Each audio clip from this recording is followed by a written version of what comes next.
اعوذ باللہ من الشیطان الرجیم، بسم اللہ الرحمن الرحیم۔ حکیم قیوم خان کرشمہ طب یوٹیوب چینل پر اپنے بھائیوں سے مخاطب ہے اور آج حسب والا میں اپنے بھائیوں کے لیے ایک اور سپوپ کا نسخہ لے کے آیا، اور یہ سپوپ جب بنے گا تو آپ کو معلوم ہو جائے گا، لیکن جب میں ٹائٹل آپ کو بتاؤں گا پھر آپ کو خود بخود معلوم ہوں گے، کیونکہ آپ تو حکماں ہیں۔ اس سپوپ کا جو ٹائٹل رکھا گیا ہے سپوپ ممسک و مقوی محرک، یعنی یہ سپوپ آل ان ون ہے، یعنی یہ 3 کام کرتا ہے۔ یہ امساک بھی پیدا کرتا ہے، یہ مقوی بھی ہے، اور یہ محرک بھی ہے، یعنی یہ انتشار بھی پیدا کرتا ہے۔ ابھی مقوی کا مطلب کیا ہوتا ہے؟ یہ طاقت دیتے ہیں۔ جب کوئی بندہ جماع کے بعد کمزوری محسوس کرتا ہے تو پھر اس میں طاقت دوبارہ آتا ہے، اور اس کا جو بدن ہے وہ مقوی ہوتا ہے، طاقت میں ہوتا ہے۔ تو ابھی اس کی اجزاء نوٹ کرنے سے پہلے آپ بھائیوں سے نہایت ہی مؤدبانہ گزارش کی جاتی ہے کہ آپ بھائیوں سے جتنا بھی ہو سکے اس چینل کو زیادہ سے زیادہ سبسکرائب کریں، لائک اور شیئر بھی کریں، اور بیل کا بٹن ضرور دبائیں تاکہ اگلا نوٹیفیکیشن آپ بھائیوں کو بر وقت ملے۔ اب میں آتا ہوں نسخے کی جانب۔ سپوپ ممسک و مقوی محرک۔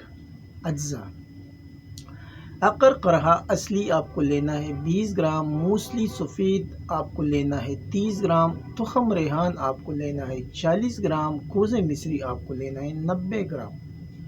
اجزاء بہت سمپل اور سادے ہیں، اور کسی بھی پنسار سے آپ کو آسانی کے ساتھ مل سکتے ہیں۔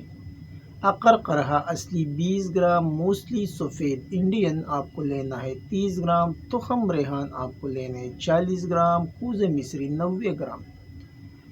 ترکیب تیاری: تمام اجزاء کو صاف کر لیں۔ صاف کرنے کے بعد اس کا سپوپ کر لیں، اور سپوپ کرنے کے بعد سب کو یکجان کر لیں اور کسی شیشے کے جار میں محفوظ کریں۔ آپ کے پاس سپوپ مقوی محرک تیار ہے۔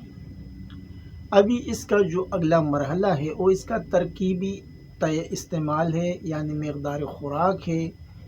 آدھی چمچ یعنی 5 گرام آپ کو لینا ہے صبح، اور 5 گرام آپ کو لینا ہے رات کو سوتے وقت، یعنی صبح آپ یہ نہار بھی استعمال کر سکتے ہیں اور ناشتے کے بعد بھی آپ لے سکتے ہیں، اور شام کو رات سوتے وقت بھی آپ استعمال کریں، یعنی اس کا استعمال 2 ٹائم ہوگا، صبح اور شام، اور دودھ کے ساتھ آپ اسے استعمال کریں۔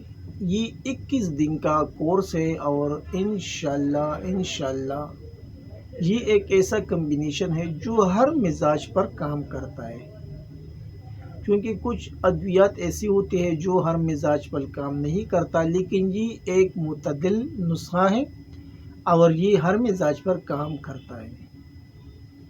اس کے علاوہ بوقتی ضرورت بھی آپ استعمال کریں، سکون ملے گا، ناکامی نہیں ہوگی۔ اسے ضرور بنائیں۔